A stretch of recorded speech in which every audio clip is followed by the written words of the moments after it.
ఆమె పెదవులు మాత్రము కదులుచుండి ఆమె స్వరము వినబడక ఉండెను. ఎవరిమే? అన్న దేవునితో సమైక్యత కలిగి గోజాడుతోంది.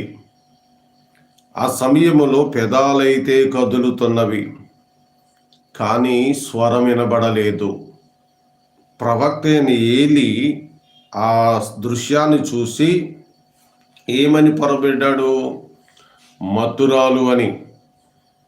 అప్పుడు ఎంతకాలము నీవు మత్తుగా ఉంటావని కూడా చెప్పేశాడు. ఎంతవరకు నీవు మత్తురాలు అయిందు అని చెప్పేశాడు.